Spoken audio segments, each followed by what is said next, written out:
Salam hörmətli müəllimlər. Bu ilk dərsimiz şahmat mövzusu olacaq. İlk öncə şahmatın tarixi nəzərə yetirək. Şahmat 6-cı əsrdə Hindistanda yaradılıb. Mənası şah öldü deməkdir. Beynəlxalq Şahmat Federasiyası 1924-cü ildə yaradılıb.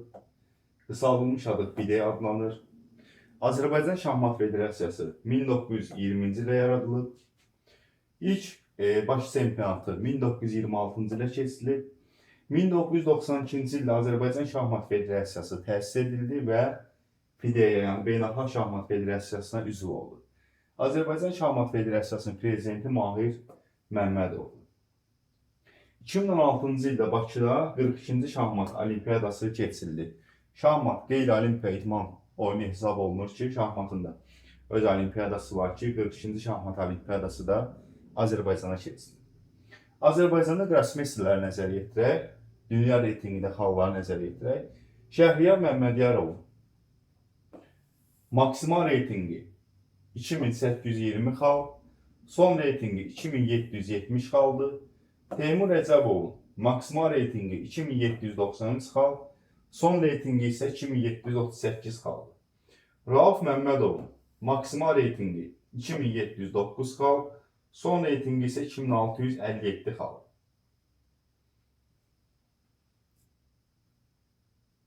Şahmat lövhəsi dedik ki, mübarizə meydanı adlanır. Şahmat lövhəsi mübarizə meydanı adlanır. Şahmat lövhəsi şaquli rəqəmlər və üfüqi hərflərlə işarələnir. Şaquli rəqəmlər 1-dən 8-ə qədər şaquli rəqəmlər və üfüqi latın hərfləri A, B, C, D, Y, F, G, H rəqəmlər hərflərini işarələnir. Şahmat lövhəsi kvadrat formada olub və hər biri eyni ölçüdə olmağından 64 dənə xanadan ibarətdir. 32 ağ xanalar, 32 isə qara xanadan ibarətdir. 32 ağ, 32 qara xanadan ibarət. Həmçinin Şahmat lövhəsi 26 diaqonal xəttdən ibarətdir. 26 diaqonal xəttdən ibarət. Oyunun başlanğıcında Şahmat lövhəsi elə formada qurulmalıdır ki, hər bir oyunçunun sağ tərəfindəki xana ağ rəngdə olsun. Yəni, həmən o lövhə elə qurulmalıdır ki, hər bir oyunçunun sağ tərəfindəki xana ağ rəngdə olsun. Aşağı sağ küncdəki. Fiqurların dəyərlərini nəzərə yetirək. Şahmat taxtasında hər oyuncuda 16 dənə fiqur olur. Ümumilikdə hər iki oyuncuda 32 fiqur olacaq. Hər bir oyuncuda 16 olmalı, ümumilikdə 32 fiqurdan ibarətdir. Fiqurları nəzərə yetirək. Adlarına piyada, at, ev, fil, top, vəzir və şah. Bunların hər birinin öz adı var. Piyada PP, at A, fil E, top T, vəzir V, şah da şir hərfi. Sayıları hər bir oyuncuda 8 ədəd piyada olur, 2 ədəd at olur, 2 ədəd fil, 2 ədəd top, 1 ədəd vəzir və 1 ədəd şah olur. Hər oyuncuda 8 piyada, 2 at, 2 fil, 2 top, 1 vəzir və 1 şahdan ibarət olur. Xal dəyərləri nəzərə yetirək. Piyadanın dəyəri 1 xal, atın dəyəri 3 xal, filin dəyəri 3 xal, topun dəyəri 5 xal, vəzrin dəyəri 9 xal, şah da sonsuz dəyərə malikdir. Yəni, oyunun sonunda bu xallar heç bir əhəmiyyət kəsb etmir. Yəni, heç bir məna kəsb etmir oyunun sonunda. Strateji rolları nəzərə yetirək. Piyada əsas müdafiə strukturudur. At qapalı mövqelərdə sıçrayışdır. Fil uzun məsafəli diaqonal hücum edir. Top şaquli və üfüqi nəzarət edir. Vəzir mütləq universal silahdır, yəni universal silahdır. Bütün istiqamətlərə hərəkət edə bilir. Şah isə oyunun məğzidir. Yəni, məğlubiyyət oyun bitir. Şahını itirdinsə, oyun da bitmiş hesab olunacaq. Fiqurların gelişinə nəzər yetirək. 6 növ daşın hər biri başqa cür geliş edir. Gördüyümüz kimi 6 cür daş var, 6 növ daş var. Piyada, at, fil, top, vəzir və şah. 6 növ daşın hər biri başqa cür geliş edir. Daşlar digər damaların olduğu damalardan keçə bilməz. Yəni qarşısında dama varsa, daş varsa həmin o damada, mən oradan keçib geliş edə bilmərəm.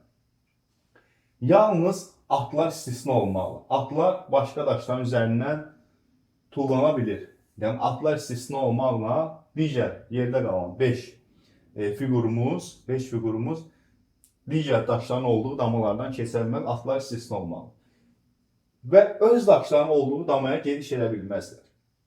Nə daşların üstündən tullanıb keçə bilirlər, nə də öz daşlarının olduğu bir damalara geliş edə bilməzlər.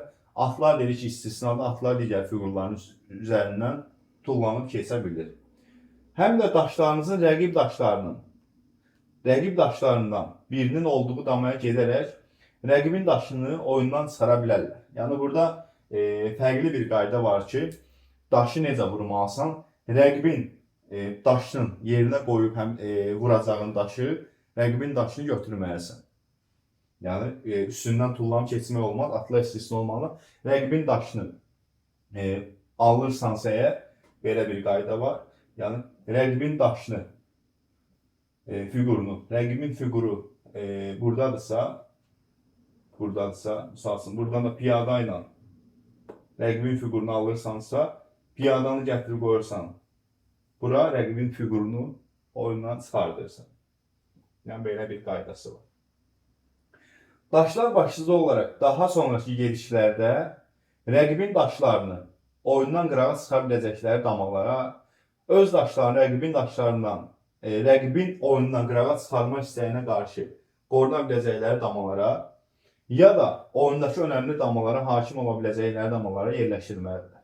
Biz daşlarımızı oyunda elə yerləşdirməliyik ki, həmən o daşlarımızı, rəqibin daşlarını vurmaq üçün yerləşdirməliyik və rəqib bizim daşlarını vurmamaq üçün, yəni hakim ola biləcəyimiz damaları yerləşdirməliyik daşlarımızı. Baxaq fiqurların gelişinə, şah fiqurunun gelişinə nəzər yetirək. Şah istənilən tərəfə, aşağı, yuxarı, yanlara, çarpaz, istənilən tərəfə hərəkət edə bilir. Burada gördüyümüz şahdır. Fikir verin oxşarlarına. İstənilən tərəfə şah hərəkət edə bilir. Önə, arxaya, yanlara, diagonal, istənilən tərəfə hərəkət edə bilir. Yalnız bir dama irəliləyə bilir. Yəni şah istənilən istiqamətdə yalnız bir dama irəliləyə biləcək. Oyunun başlanğıcında şahlar ağ şah E1 xanasında, qara şah isə E8 xanasında yerləşəcək. Ağ şah E1, burada göstərim. Ağ şah E1, qara şah isə E8 xanasında yerləşəcək. E8 xanasında yerləşəcək oyunun başlanğıcında. Şah ən önəmli daş. Yəni oyunda şah ən önəmli daş olacaq. Eyni zamanda ən zəif daşlardan da biridir. Həm ən önəmli daşdır, həm də ən zəif daşlardan biridir. Şah əsla şah olacağı bir damaya, yəni vurulacağı bir damaya geliş edə bilməz. Başqa bir daşın şaha hücum etməsi şah demək kimi adlandırılır. İzah verəcəm o qaydanı. Şaha hücum olunduqda oyunçu mütləq reaksiya verməlidir və ya şahını qaçırmalı, ya araya başqa bir daşı qoymalı, ya da hücum edən fiquru vurmalıdır. Əgər bir şah matdan qaça bilməzsə, oyun bitər. Şah matda belə bir durumda şah ələ keçirilməz, ya da taxtadan çıxarılmaz.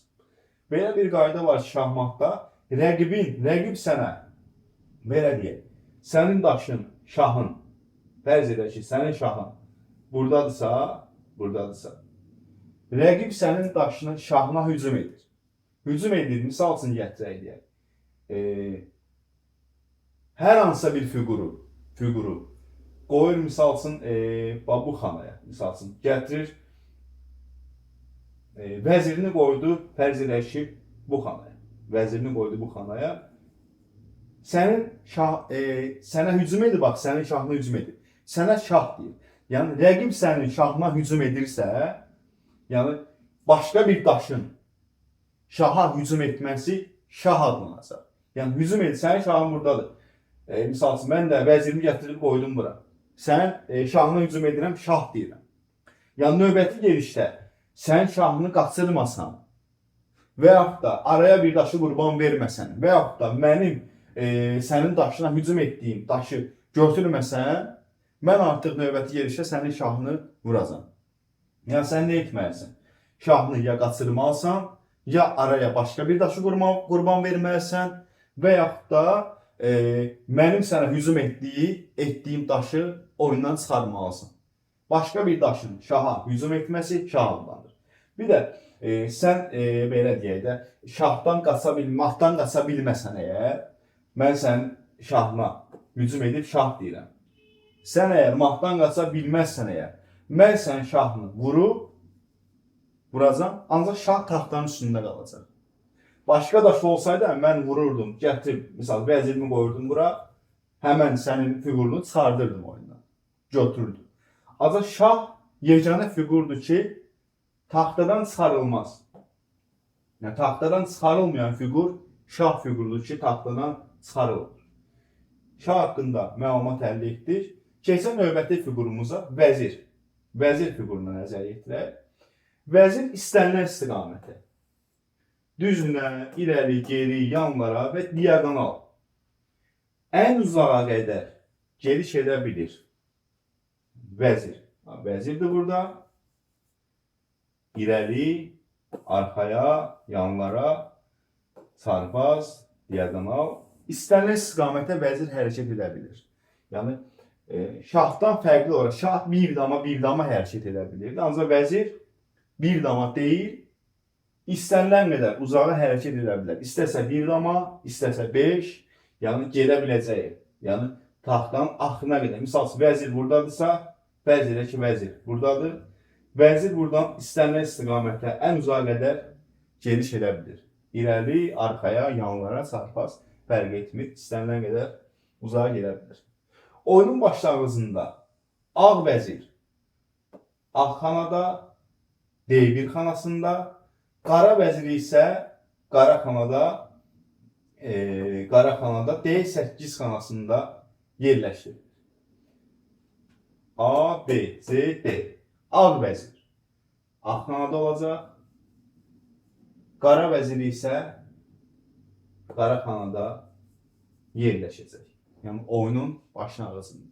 Yəni, vəzir öz rəngini sevən fiqurdur. Yəni, oyunun başlanğıcında ağ vəzirdirsə ağda, qara vəzirdirsə qara xanada yerləşəcək. Vəzir ən güclü fiqurdur. Öz fiqurların üstündən keçməmək şərti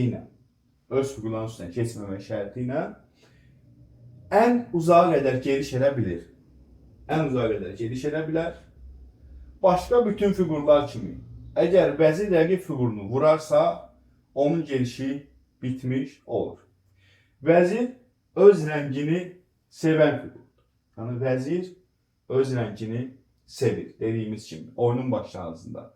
Ağ vəzirdirsə ağ xanada, qara vəzirdirsə qara xanada yerləşəcək. Keçən növbəti fiqurumuza baxaq. Top. Top fiquruna nəzər yetirək. Top istənilən qədər, vəzir kimi istənilən qədər uzağa gediş edə bilir. Ancaq önə, arxaya və yanlara doğru. Top önə gedir, arxaya gedir və yanlara hərəkət edir. Eynən. Önə, yanlara və arxaya hərəkət edə bilir. Yəni, vəzirdən fərqli, vəzir diagonal da hərəkət edə bilirdi, diagonal da gedə bilirdi vəzir. Ancaq top o hüquqa malik deyil. Top ancaq önə, arxaya və yanlara doğru hərəkət edə bilir. Oyunun başlanğıcında ağ toplar A1 H1 xanasında, A1 H1 xanasında, qara toplar isə A8 H8 xanasında yerləşəcək. Oyunun başlanğıcı. Toplar xüsusən bir-birini müdafiə edəndə, bir yerdə çalışanda güclü fiqura çevrilirlər. Toplar haqqında da məlumat əldə etdik. Keçən növbəti fiqurumuza fil fiquruna nəzər yetirək. Fil yalnız sarpaz xətt boyunca istədiyi qədər uzağa irəliləyə bilir. Yəni fil fiqurumuz da istədiyi qədər uzağa hərəkət edə bilir. Vəzirdən, topdan fərqli olaraq fil yalnız diagonal hərəkət edir. Yalnız diagonal. Yəni vəzir belə deyərdim, topla filin qarşılığıdır. Yəni top önə arxaya, yanlara, fil isə diagonal hərəkət edə bilir. Ancaq vəzir iki fiqurun həmən topla filin funksiyasını yerinə yetirir. Yəni həm önə, həm arxaya, həm yanlara, həm də diagonal hərəkət edə bilir vəzir. Ancaq top dedik önə, arxaya, yanlara, fil isə yalnız sarpaz xətt boyunca. Sarpaz xətt boyunca istədiyi qədər uzağa hərəkət edə bilir. Oyunun başlanğıcında ağ fil C1, C1, F1, qara fil isə C8 və F8 xanasında yerləşəcək. Ağ fil C1, F1 xanasında, qara fil isə C8 və F8 xanasında yerləşəcək. Hər bir fil bir rəngdə başlayır. Misal, ağ fillər dedik. C1, F1 xanasında yerləşəcək. Qara fillər isə C8, F8 xanası yerləşəcək. Ağ və ya da qara xana üzərində başlayır və hər zaman bu rəngin üzərində qalmalıdır. İzah verəcəm.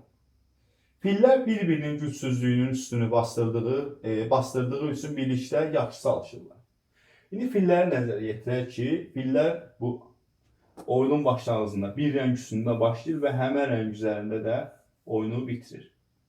Təsəvvür edək ki, oyunun başlanğıcında ağ fillər dedik C1 və F1 xanası yerləşir. Fillər sarpaz hərəkət etdiyi üçün ağda başlayan fil heç vaxt qara xanaya keçiş edə bilmir. Yəni diagonal, baxın fikir verin, diagonal ancaq ağ üzərində hərəkət edəcək. Ancaq ağ. Fikir verin. Ancaq ağ xananın üzərində hərəkət edəcək. Ağda başlayıb. Qaraya heç cürə keçiş edə bilmir. Yəni qaraya keçiş etmək üçün mütləq önə getməlidir, ya arxaya getməlidir, ya da yanlara getməlidir. Yəni önə, arxaya, yanlara getmədiyinə görə fil ancaq nə edir? Diagonal istədiyi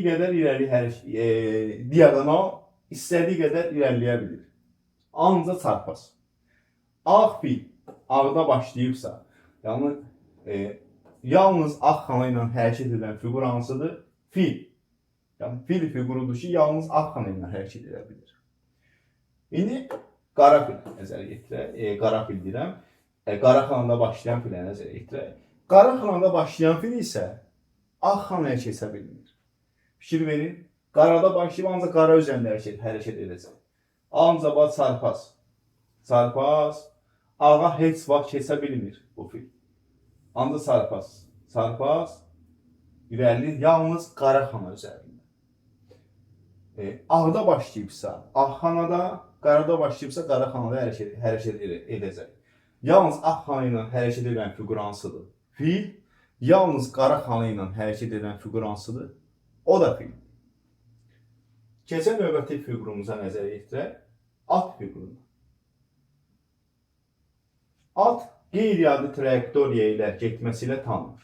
Yəni, atların gedişi qeyri-adi trayektoriya gedir. El hərfinə bənzəyir gedişləri. Oyunun başlanğıcında ağ atlar B1, C1 xanasında, B1, C1 xanasında, qara atlar isə B8, C8 xanasında yerləşəcək. B8 və C8 xanasında yerləşəcək. Deməli, atların gelişi nəzərə yetirək. Dedik ki, qeyri-adi trayektoriya ilə tanınır, el hərfinə bənzəyir. Atlar iki boşluq irəli. Fikir verin, neçə istiqamət geliş edə bilir? 1, 2, 3, 4, 5, 6, 7, 8 istiqamətli atların gelişi var. Atlar durduğu nöqtədən 8 istiqamətə hərəkət edə bilir. El hərfinə bənzəyir bunun gelişi. İki boşluq irəli, fərz edək ki, atdır. İki boşluq irəli, bir boşluq sağa və yaxud da sola.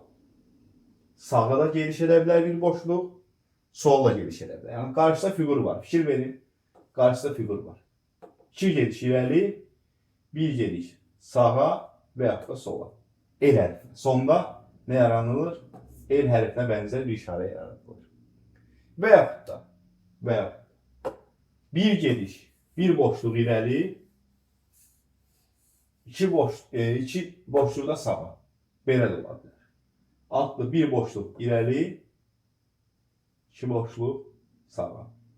Və yaxud iki boşluq irəli, bir boşluq sola. Və yaxud da atlı bir boşluq irəli, iki boşluq sağa. Və yaxud bir boşluq irəli, iki boşluq sağa. Yəni qarşısında fiqur da olsa belə atlar fiqurların üzərindən tullana bilir. Ancaq atın gelişi, fikir verirsiniz, bax, bir boşluq, iki boşluq geri, bir boşluq sola. Yəni sonda hansı işarə, el hərfinə bənzər bir işarə yaradılır. Yəni atlar yeganə fiqur üçün digər fiqurların üstündən tullanıb keçə bilir və el hərfinə bənzəyir fiqurların gelişi. Beləliklə, o istənilən istiqamət hərəkət edə bilər. Yəni, sahənin mərkəzində onun hərəkət üçün 8-ə qədər variantı var. Yəni, sahənin mərkəzindədirsə, təbii ki, bu hissədə dayananda, burada 8-ə qədər imkanı yoxdur. Burada gördüyümüz kimi, harasa yaxın deyək. 1, 2, 3, 4, 5, harca təxminən 6 imkanı var burada. Ancaq sahənin mərkəzində dayananda atın 8-ə qədər gediş variantı var. Və iki küncdən hərəkət etdirərək, yalnız at hərəkət zamanı digər fiqurların həm özünü, həm də rəqibin fiqurunun üzərindən tullanma hüququna malikdir. Onlardan atlar qapalı görünsə də, rəqib fiqurları üçün çox təhlükəli ola bilər. Yəni, rəqib fiqurları üçün çox təhlükəli fiqurlardır atlar. Keçən növbəti fiqurumuza nəzər yetirək. Piyadanın fiqurları. Piyadalar qeyri-adi fiqurlardır. Çünki onlar hərəkəti başqa cür olur, rəqibinin fiqurunu vurmaq isə başqa formada hərəkət edir, yerinə yetirir. Onların hərəkəti və rəqibin fiqurunu vurmağı başqa formada həyata keçirirlər. Hərəkəti tamam başqa, rəqib fiqurunu vurmaq isə tamam başqa cür həyata keçirirlər. Oyunun başlanğıcında ağ piyadalar A, B, C, D, Y, C, H xanası. 8 piyada olur. Ağ piyadalar. Deməli, burada yerləşir. Ağ piyadalar. 2-də. Qara piyadalar isə 7-də. 7-də yerləşəcək. Burada yerləşir hamısı oyunun başlanğıcında. Qara piyadalar. Deməli. Piyadalar yalnız irəli hərəkət edə bilir. Ancaq piyadanın hərəkəti irəli olmalıdır. Önə doğru. Ancaq önə hərəkət edə bilərsən. arxaya, yanlara, diagonal, bunlar hərəkət edə bilmir piyadalar. Rəqib fiqurunu isə diagonal götürürlər. Önə hərəkət, rəqib fiqurunu isə diagonal. Yəni, önə hərəkət, rəqib fiqurunu isə vurma diagonal. Rəqib fiqurunu diagonal. Ancaq önə hərəkət. Fiquru vurma diagonal, diagonal formada olur, hərəkəti isə önə olur. Piyadalar eyni vaxtda bir xana hərəkət edə bilər. Piyadalar yalnız bir xana hərəkət edə bilir. Deyəcəm, indi hansı formada? Burada dedik, piyadalar düzdür. Piyadalar düzdür burada. Piyadalar yalnız bir xana, ancaq oyunun başlanğıcı istisna olmalı. Mən piyadalarımı hərəkət etdirməmişəmsə, piyadamı oyunun başlanğıcında, fikir verin, 2 dama hərəkət etdirə bilərəm. 2 dama, ancaq irəli. Ancaq bunun 2 dama gəldi bura, sonraki gelişi 2 ola bilər, xeyr. Sonraki de gelişi 1-1 olmalıdır. 1 dama, 1 dama olmalıdır. Ancaq irəli. Rəqibin fiqurunu vurmaq deyir ki, diagonal. Oyunun başlanğıcında fiqurlarımı, piyadaları hərəkət etdirməmişəm. Bir də təkrar edirəm. 2 dama, geliş, istəsəm 2 gedərəm, istəsəm 1 gedərəm. Yəni, fərq etmir. 2 dama oyunun başlanğıcında hərəkət edə bilir. Oyunun başlanğıcında. Sonraki gelişlər isə mütləq 1-1 olmalıdır. Mütləq qaydada 1-1 həyata keçirilməlidir. Diagonal rəqibini daşıyan rollar. Onlar heç vaxt arxaya hərəkət edə bilməz. Və vura bilməzlər. Nə arxaya hərəkət edə bilərlər, nə də vura bilməzlər. Əgər piyadanın düz qarşısında başqa fiqur varsa, həmin fiqurunun yanından keçə bilməz və həmin fiquru vura bilməz. Yəni, piyadanın fikirinin qarşısında fiqur var. Bunu vura bilir önə? Xeyr, vura bilməz. Nə də bunun yanından keçib geliş edə bilməz. Yəni, piyada qalmalı burada. Yəni, qarşısında fiqur varsa, nə keçə bilmir, yanından nə də həmin fiquru vura bilmir.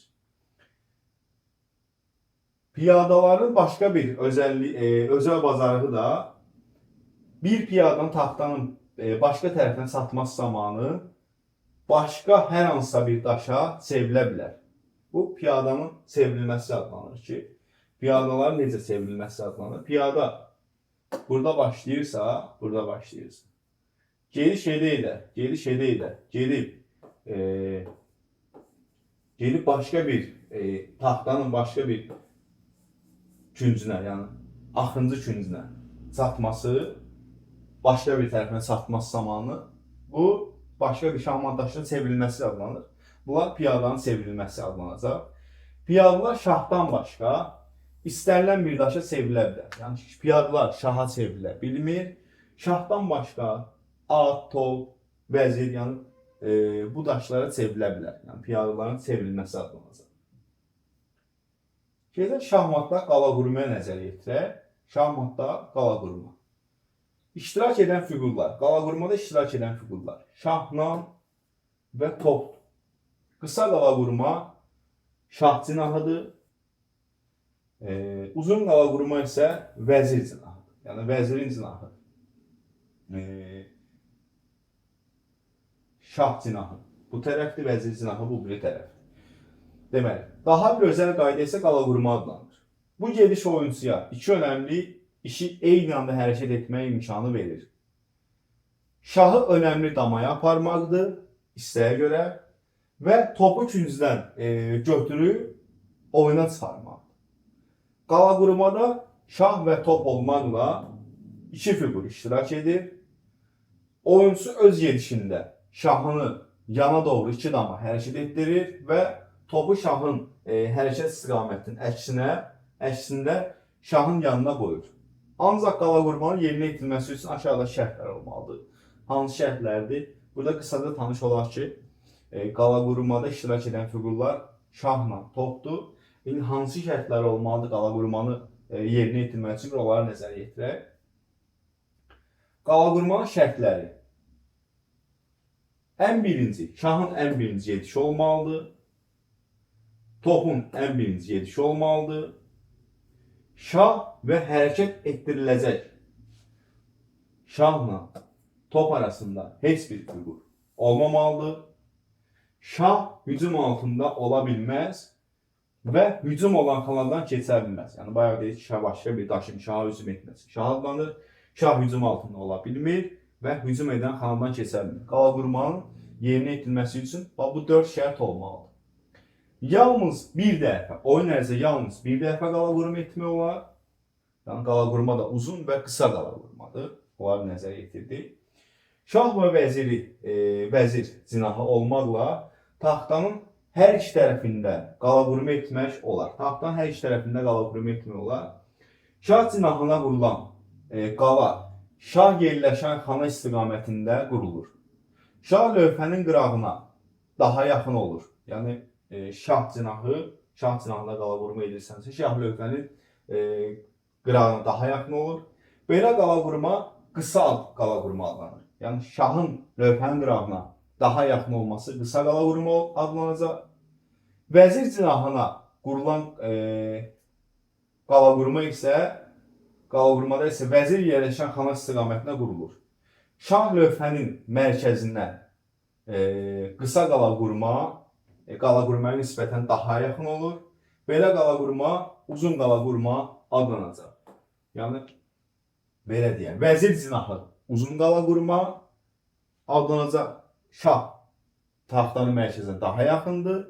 Vəzir cinahı uzun qala-qurma adlanacaq. Qısa qala-qurma isə şah lövhənin qırağına daha yaxın. Lövhənin qırağına daha yaxındırsa, bu qısa qala-qurma adlanacaq. Bir də bu qala-qurmada burada nəzər yetirək. Demək, uzun qala-qurma. Fikir verin. Uzun qala-qurma şah lövhənin mərkəzinə yaxındır. Ancaq qısa qala-qurmada fikir verin. Şah lövhənin kənarına yaxındır. Lövhənin mərkəzinə yaxındırsa, şah cinahıdırsa, vəzir cinahıdırsa uzun. Əgər şah lövhənin qırağına yaxındırsa, bu da qısa qala-qurma adlanacaq. Qala-qurmaya baxdıq. Şahmatda belə bir qayda var ki, toxundun oyna qaydası var. İlk gediş toxundun oyna düzəldirəm. İndi bunları nəzərə yetirək. İlk gediş. Oyunçuların hansı rəydə başlayacaqları püşkatma ilə müəyyən edilir. Püşkatma nəticəsində müəyyən edilir ki, hansı oyuncu hansı rəylə başlasın. Ağ rəngli fiqurlar həmişə oyuna birinci başlayır. Ağ rəngli fiqurlar birinci başlayır. Daha sonra isə qaralar, sonra ağlar və oyunun sonuna qədər bu davam edir. Toxundun oyuna qaydası var ki, şahmatda deyir, əgər bir oyuncu daşlardan birinə toxunarsa, öz daşlarından söhbət gedir, həmin o daşı daşla oynamalıdır. Daşdan hər hansı daş toxundunsa, həmin o daşla oynamalısan. Həmin o daşdan gediş olursa, toxunduğu daşla oynamalıdır. Əgər rəqibin daşla toxunursansa, həmin o daşı udmalısan. Yəni, öz daşına toxundunsa, həmin o daşla gediş etmək olursa, həmin o daşla gediş etməlisən. Əgər rəqibin daşına toxunmuşsansa, rəqibin daşını oyundan çıxarmalısın. Düzəldirəm. Şahmatda taxtadakı hər hansısa bir daşa toxunmaq istəyirsənsə əgər, rəqibinə bildirməlisən ki, mən bu daşa düzəlmək üçün toxunuram. Rəqib də təbii ki, sən icazə versin, sən də həmin o daşa toxunmaq olar.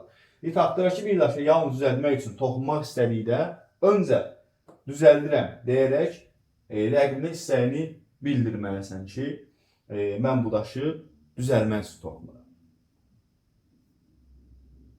Şahmatda saat və zaman sayğacları var. Bunları nəzərə yetirək. Bir çox yarışmalarda hər gedişə deyil, hər oyuna başdan sona dək keçirilən zamanı ölçmək üçün şahmat saatları işlədilir. Başdan sona qədər zamanı ölçmək üçün saatlar müəyyən edilir. Oyun üçün hər oyuncuya eyni vaxt verilir. Yəni, bu oyuncunun 1 saatı var, misal üçün. Bu oyuncunun da 1 saatı var, misal üçün. Eyni vaxt verilir. Həmən oyuncular öz vaxtlarını necə keçirəcəklərini özləri düşünürlər. Bir oyuncu geri çəkdikdə rəqibin saatını çalışdırır. Yəni burada A oynuyor, burada da B oynuyor. B geliş etdi, bitirdi, rəqibinin saatını çalışacaq. Elə bir ki, B'nin saatı A'da olur, A'nın da saatı B'de olur. Yəni B geliş edib bitirdi, rəqibinin saatını çalışdıracaq. Ki, rəqibinin saatı artıq, A'nın saatı artıq B'dədir. Yəni, həmən o A da öz saatını, öz vaxtını necə istifadə edəcəyini özü düşünür. İstəsən o 1 saatı fikirləşə də bilər, istəsə 10 saniyə, 20 saniyə və yaxud da 1 dəqiqə, 10 dəqiqə gediş edib rəqibinin saatını çalışdıra bilər. Eyni vaxt verilir. Hərəsinə misal üçün 1 saat və yaxud da 2 saat, yəni müəyyən vaxtlar var. Bir oyunçunun vaxtı bitərsə, oyunu uduzur. Oyunu uduzur. Yəni bir oyunçunun, misal üçün, B A'nın saatını çalışdırdı, A fikirləşir, vaxtı bitir.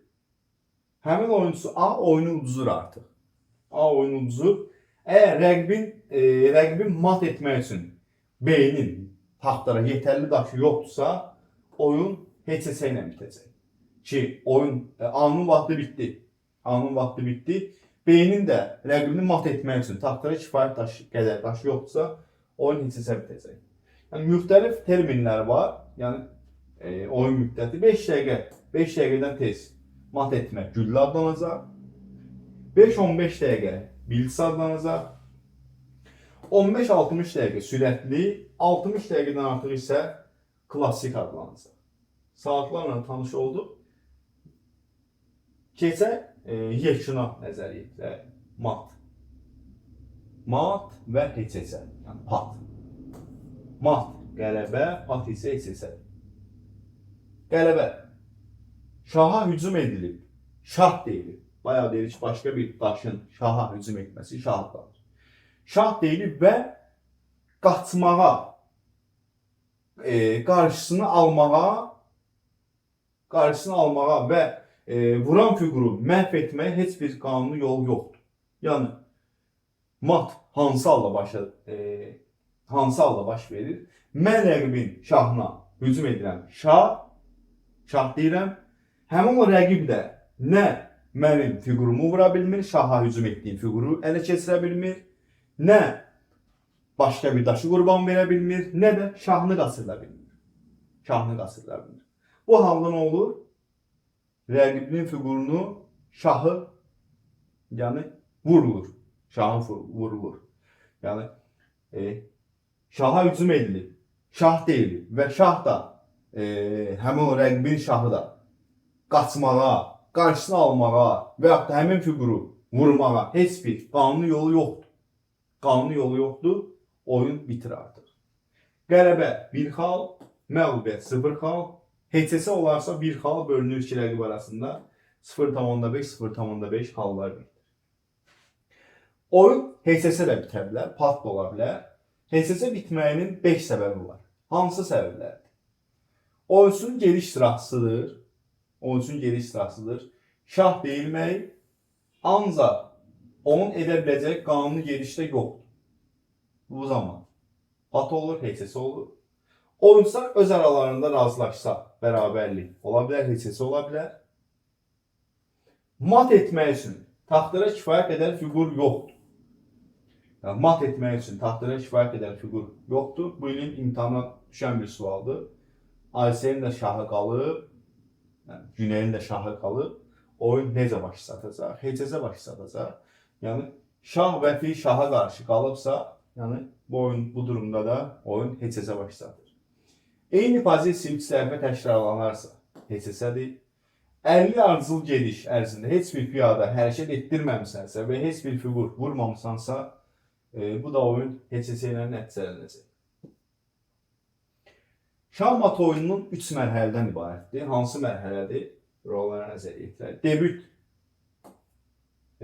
orta və son mərhələ. Debüt başlanğıcı mərhələdir.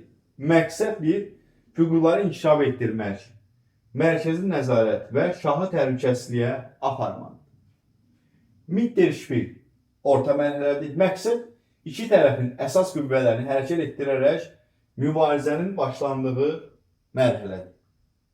Endişpil son mərhələdir. Məqsəd əsas xüsusiyyəti piyadaların vəzirə çevrilməsi uğrunda həlledici mübarizədir. Şah hücumdan çıxıb aktiv oyunda iştirak edir. Mərhələlərlə tanış olduq. Keçək şahmat terminləri nəzərə yetirək. Mat nədir? Müdafiəsi olmayan elan edilmiş şah, yəni müdafiəsi yoxdursa, həmin o şahın nə deyilir? Bayaq tanış olduq. Mat deyilir. Suistimal nədir? Hər hansı bir gedişi əlverişsiz nəticə ilə başlatan mövqe. Yəni gediş etmişəm, həmən gedişdə əlverişsiz nəticə ilə başlatır. Suistimal. Seytinot. Düşünmək üçün vaxtın çatışmamazlığıdır seytinot. Sevrilən piyada. Bayaq buna nəzər yetirdik ki, sonuncu xanaya çataraq şahdan başqa istənilən fiqura çevrilən piyada. Yəni bu çevrilən piyada adlanır. Pat. Heçəsədir. Vəzir piyadalarının debütü. Debüt sisteminin ümumi adıdır. Burada ağlar C2, C4 gelişindən imtina edirlər. Şahmatda ən yüksək pillər Grossmeister adlanacaq. Səngər nədir? Piyadanın və ya atın eyni vaxtda iki fiqura və ya piyadaya hücumu. Səngər. Yəni piyada və ya atın eyni vaxtda hücumu eyni vaxtda iki fiqura və ya piyadaya hücumu səngər adlanacaq. Şahmat işarələri nəzər yetirsək, şahmat işarələri 2-0 qısa qala vurma, 3-0 işarəsi uzun qala vurmadır. Diyez işarəsi matı bildirir, N işarəsi yenilik, bu pəncərə işarəsi mərkəzdir, yumru pəncərə deyirəm bunlara, yumru pəncərə, seytinot, X zəif nöqtə,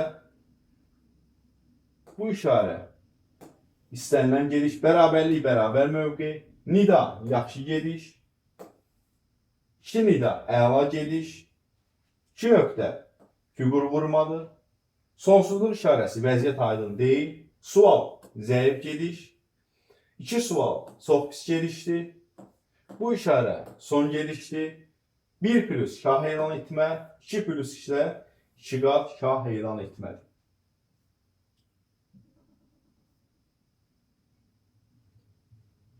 Şahmat haqqında bu qədər hörmətli müəllimlər, növbəti dərslərdə görüşək. Sağ olun.